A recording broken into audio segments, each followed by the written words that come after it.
नमस्कार दोस्तों, कल है 2 अप्रैल 2025। जी हाँ, कल वैश्विक स्तर पर छिड़ने वाला है एक बहुत बड़ा टैरिफ वॉर। वर्ल्ड में 195 कंट्रीज़ हैं और 195 कंट्रीज़ की कल जो तपिश है वो और भी अधिक बढ़ने वाली है उन देशों की अर्थव्यवस्था के अंदर। अब अमेरिकी राष्ट्रपति डोनाल्ड ट्रंप ने जो ट्रम्प कार्ड चला था अपने टैरिफ का, ये ट्रम्प कार्ड इनके लिए अभिशाप साबित होगा या फिर एक बहुत बड़ा वरदान, चलेगा पता आने वाले समय में। जी हाँ, यानी कि कल। अमेरिकी राष्ट्रपति डोनाल्ड ट्रंप के बयानों से अमेरिका और उसके सहयोगियों के बीच में जो डिस्टेंस है वो और अधिक बढ़ चुका है, क्योंकि इन्होंने चंद दिन पहले एक ऐसा बयान दे दिया है कि इसके जो सहयोगी मित्र थे, जो इसके काफ़ी जबरा फैन थे, वो तक अब ट्रंप से खफा हो चुके हैं। हम कह सकते हैं कि ट्रंप ने अपने पैर पर कुल्हाड़ी दे मारी है। G7 एक संगठन है, एक समूह है 7 देशों का। 7 देश वो देश हैं जो विकसित देश हैं, जिसमें आपका कनाडा आता है, फ्रांस आता है, जर्मनी, इटली, जापान, यूके और खुद यूएसए शामिल है। तो ये वो ताकत है जो मिल करके अगर एक साथ खड़ी हो जाए तो बाकी की जितनी भी कंट्रीज़ हैं आपकी 188 कंट्रीज़ जो भी हैं उनको मुंह तोड़ जवाब बड़ी आसानी से दे सकती हैं। लेकिन अब इसी संगठन में दरार आ चुकी है। ट्रंप दावा कर रहे थे ब्रिक्स के टूटने का। सच कहूँ तो G7 आज की डेट में काफ़ी हद तक हमको बिखरता हुआ दिखाई दे रहा है। मतलब अपने घर की लंका लगी पड़ी है, दूसरे के घर में क्या चल रहा है वहाँ पे ताका जाके ये कर रहे थे। कैसे इन्होंने काफ़ी गर्व के साथ हमारे ऊपर कटाक्ष किया था कि जब से मैंने ब्रिक्स संगठन को धमकी दी है टैरिफ को लेकर के, उसके बाद ये ब्रिक्स संगठन कहीं खो गया है, कहीं सो गया है। अब आता हूँ वापस टॉपिक की तरफ।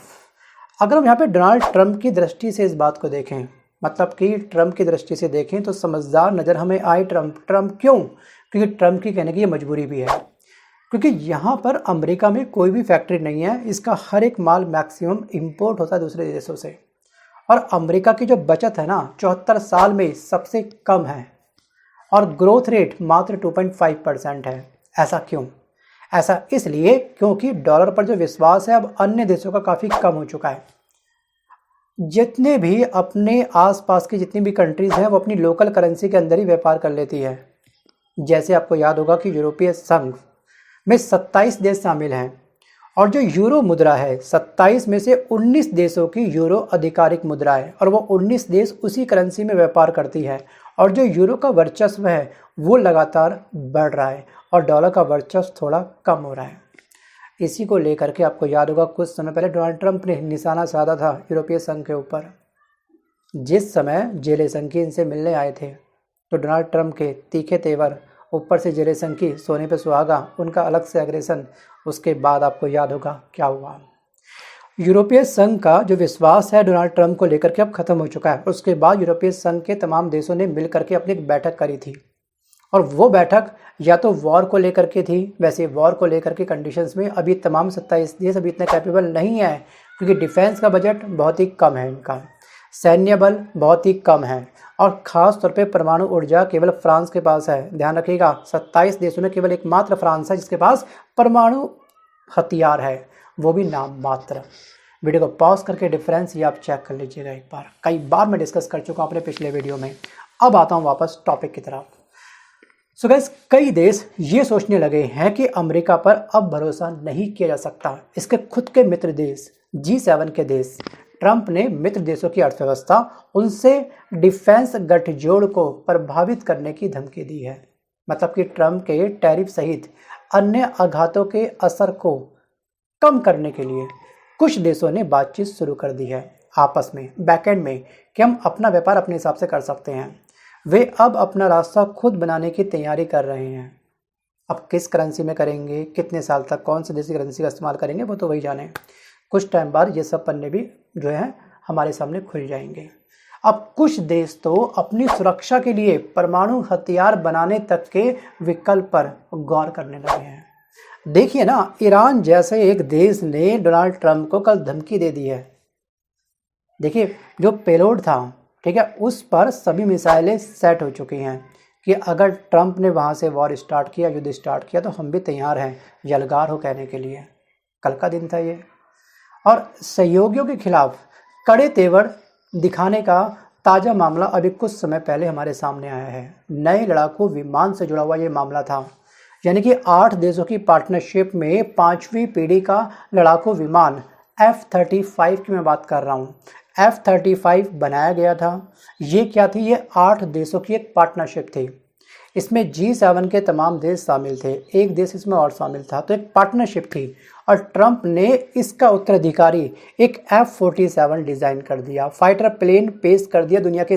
और जो 8 देशों की पार्टनरशिप के द्वारा जो F-35 फाइटर जेट बनाया गया था, उसको इग्नोर करते हुए, अपने देशों की पार्टनरशिप को नज़रअंदाज करते हुए, इन्होंने अपना F-47 फाइटर जेट को इंट्रोड्यूस कर दिया दुनिया के सामने। लास्ट वीक इन्होंने क्या बोला? लास्ट वीक इस विमान की इन्होंने तारीफ़ कर दी, F-47 को काफ़ी तारीफ़ कर दी। ये विमान अच्छा है ऐसा बोला, लेकिन हमारे सहयोगी देशों को इसका कमज़ोर वर्जन बेचा जाएगा। सहयोगी देश मतलब कौन? वही G7 के देश। अभी डोनाल्ड ट्रंप के द्वारा जो भी फाइटर जेट बेचे जा रहे थे, उसमें किल स्विच लगाया गया था। किल स्विच का अर्थ क्या था? कि मतलब कि मेन कंट्रोल हमेशा अमेरिका के पास रहेगा।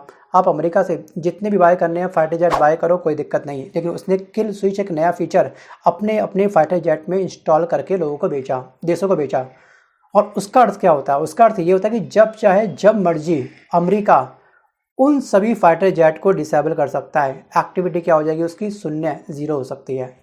मतलब कि पैसे देने के बाद में भी मेन कंट्रोल अमेरिका के पास में है। अगर कोई भी देश अमेरिका के अगेंस्ट कोई एक्शन लेता है तो जीत किसकी होगी? अमेरिका की होगी। अमेरिका जब चाहे उसके द्वारा बेचे गए उस देश को फाइटर जेट को वो चंद सेकंडों में डिसेबल कर सकता है। तो किल स्विच अभी हटाने को लेकर के प्रस्ताव चलाया जा रहा है। अब ये कब हटाएंगे कब नहीं हटाएंगे ये चलेगा पता आने वाले समय में। लेकिन सोचिए कितना चालाक है अमेरिका इस समय। और ट्रंप के कई फैसलों से मित्र देश काफ़ी शॉक्ड हैं, काफ़ी स्तब्ध रह गए हैं। उन्होंने व्यापार समझौते के बावजूद मैक्सिको कनाडा पर टैरिफ बढ़ा दिया, क्योंकि जैसे उसने बोला वैसे तमाम जो मित्र देश हैं G7 के देश हैं उन्होंने वैसे ही करा। अब ग्रीनलैंड और पनामा नहर पर कब्जा करने की बात कर रहे हैं डोनाल्ड ट्रंप। और सबसे अधिक धक्का तो कनाडा को लगा है। और अमेरिका पर अपनी निर्भरता घटाने के लिए अब कनाडा एशिया और यूरोप से रिश्ते मजबूत करेगा। और यूरोपियन यूनियन ने दक्षिण अमेरिकी देशों के साथ में वर्ल्ड का सबसे बड़ा ट्रेड जोन बनाने का करार किया है। मतलब कि इसके जो पार्टनर हैं जो इसके साथ व्यापार कर रहे थे, भले ही वो विकासशील देश हों, लेकिन उनका भी मन अब खट्टा हो चुका है अमेरिका को लेकर के। अमेरिका के साथ व्यापार करना कोई नहीं चाहता। पता नहीं डोनाल्ड ट्रंप के ऊपर कैसा भूत सवार हुआ। मेक अमेरिका ग्रेट अगेन चक्कर में ये सारी अपनी जो बाउंडेशन थी, जो लकीरें खींची जाती हैं एक रिश्ते में, एक डेकोरम मेंटेन करा जाता है, उसको इन्होंने क्या करा? धराशायी कर दिया। इसका सबसे बड़ा एग्जाम्पल ये था जब इन्होंने अपने देश के अवैध प्रवासियों को हमारे भारत वापस भेजा तो हाथों में हथकड़ी, पैरों में जंजीरें थी। सोचिए। और कुछ देशों को इन्होंने क्या करा? जब उनके देश में अवैध प्रवासियों को भेजा, खास तौर पे मैं बात कर रहा हूँ नेपाल के बारे में, उन प्रवासियों के हाथ में ना तो हथकड़ी थी ना पैरों में जंजीरें थी। बिल्कुल तरीके से सम्मानपूर्वक उनको उनके देश वापस भेजा। ये पार्शियलिटी आखिरकार ट्रंप ने क्यों करी? वो अलग बात है कि ये हमारे मोदी जी की बड़ी अच्छी तारीफ़ करते हैं, मोदी काफ़ी अच्छे इंसान हैं, काफ़ी ये हैं, काफ़ी वो हैं। एक तरफ लगता है कि इनके मन में सॉफ्ट कॉर्नर तैयार हो रहा है, और एक तरफ हमको ये लगता है कि हाथी के दांत दिखाने के कुछ और है, खाने के कुछ और है। ये कहते कुछ है, करते कुछ हैं। और दोस्तों, आपको क्या लगता है कि डोनाल्ड ट्रंप सच में ट्रस्टवर्दी इंसान हैं या फिर नहीं है? क्या इन पे ट्रस्ट करा जा सकता है? अगर हाँ तो क्यों? अगर नहीं तो क्यों नहीं हम इस पे ट्रस्ट कर सकते हैं? वीडियो को पॉज करके मंथन करके आप मुझे कमेंट जरूर करिएगा। अब आता हूँ वापस टॉपिक की तरफ। सो गाइस, कल है आपका 2 अप्रैल, और 2 अप्रैल से भारत को भी कुछ टैरिफ पे करने पड़ सकते हैं अमेरिका को। और यहाँ पर जो हमारा इंडिया है, इंडिया को लेकर के एक सिटी रिसर्च एक एजेंसी है, उसने अपनी एक रिपोर्ट पब्लिश करी थी। उसका अनुमान यह है कि ट्रंप के टैरिफ से भारत को सालाना $7 अरब का नुकसान हो सकता है। और सबसे ज़्यादा प्रभावित होने वाली जो सेक्टर है ना, वो है हमारा केमिकल, मेटल, ज्वेलरी, ऑटोमोबाइल, और इसके अलावा जो फार्मा कंपनी है उन पर, और जितने हमारे फूड प्रोडक्ट्स होते हैं उस पर इसका एक नेगेटिव इफेक्ट देखने को मिलेगा। सोचिए, $7 अरब, $1 का प्राइस है वर्तमान में 87 रुपीज़ समथिंग। तो 7 अरब मल्टीप्लाई 87 रुपीज़, कल्पना करके देखिएगा हर साल हमको इतना बड़ा लॉस होने वाला है। हमको डोनाल्ड ट्रंप कई बार अपनी प्रेस कॉन्फ्रेंस में टैरिफ किंग के नाम से हमको नवाज चुके हैं। मतलब कि वर्ल्ड में सबसे अधिक टैरिफ हम ही लगाते हैं, ऐसा कई बार डोनाल्ड ट्रंप के द्वारा बोला गया है। सोचिए एक बार, ये जब हम इनसे मिलने जाते हैं, हमारे भारत के प्रधानमंत्री मोदी जी बड़े जोश खरोशी से मिलते हैं, बड़े गर्मजोशी से मिलते हैं, जैसे जय वीरों का दूसरा अवतार ये दोनों ही हों। और मन के अंदर क्या चल रहा है वही कह रहा हूँ मैं, हाथी के दांत दिखाने के कुछ और है, खाने के कुछ और। बाकी आपको क्या लगता है, कमेंट बॉक्स ओपन है, बिंदास आप लोग बोल सकते हो।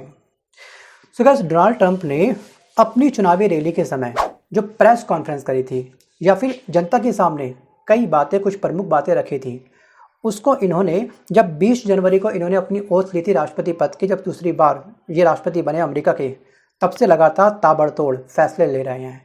जो बाइडेन के 100 में से 78 फैसलों को उसने पलट दिया।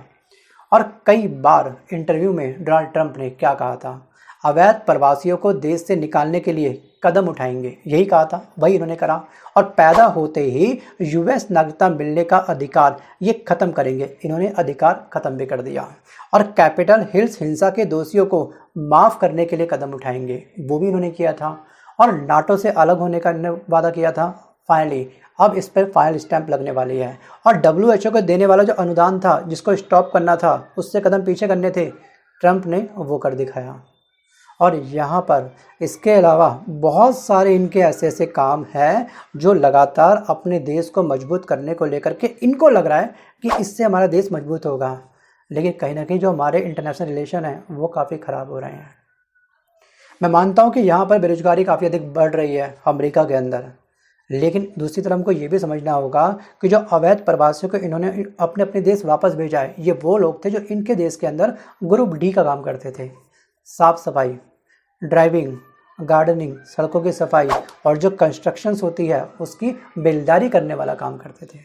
और यहाँ का युवा इतनी कम सैलरी पर वो काम करने के लिए तैयार नहीं है।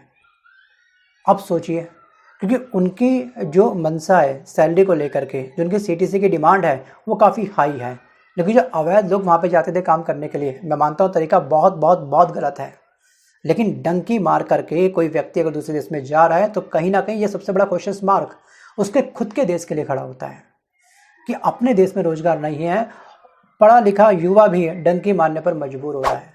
Think about it. क्या ये है हमारा अमृतकाल? क्या यही था विकसित भारत की एक प्यारी सी तस्वीर कि डंकी मारो विदेश जाओ? और वो रास्ते भी ट्रंप ने बंद कर दिए हैं। हाँ, ये मैं मानता हूँ कि डोनाल्ड ट्रंप का एक कदम काफ़ी अच्छा था गोल्ड कार्ड को लेकर के, कि जिसको भी गोल्ड कार्ड चाहिए 40 करोड़ रुपए का इन्वेस्टमेंट मेरे देश के अंदर करो और मुझसे गोल्ड कार्ड लेके जाओ। EB-5 वीज़ा जो था, जिसकी शुरुआत 1990 में हुई थी, 8.75 करोड़ रुपये इसका अमाउंट था। ये अमाउंट आप अमेरिका में लगाओ, इन्वेस्ट करो और आपको EB-5 वीज़ा मिल जाता था, वहाँ पे रहने की परमिशन मिल जाती थी। अब उसकी तर्ज पर एक अपग्रेड वर्जन ये लेके आए हैं गोल्ड कार्ड। 40 करोड़ इन्वेस्ट करो, गोल्ड कार्ड लेके जाओ। और अमेरिका ऐसा पहला देश नहीं है, इसके अलावा काफ़ी सारे देश हैं जो पैसे की तर्ज पर अपने देश में रहने की अनुमति देते हैं, जिसमें आपका पुर्तगाल हो गया, ग्रीस हो गया, ग्रेनाडा हो गया, कनाडा हो गया, तुर्की हो गया। ऐसे बहुत सारे देश हैं, उनका अमाउंट कम होता है, अमेरिका का अमाउंट थोड़ा ज़्यादा है, बस फ़र्क केवल इतना है। सो गाइस, आज के इस वीडियो में बस केवल इतना ही। लेकिन अब आपको क्या लगता है कि आने वाले समय में कल क्या होने वाला है? मार्केट बुरी तरीके से क्रैश होगी या फिर डोनाल्ड ट्रंप की हर हरकत से, हर एक्शन से आप बिल्कुल सहमत हैं? वीडियो को पॉज करके कमेंट करना मत भूलिएगा। आज के इस वीडियो में बस कर इतना ही। मिलता हूँ जल्द एक नए वीडियो के साथ, तब तक के लिए धन्यवाद।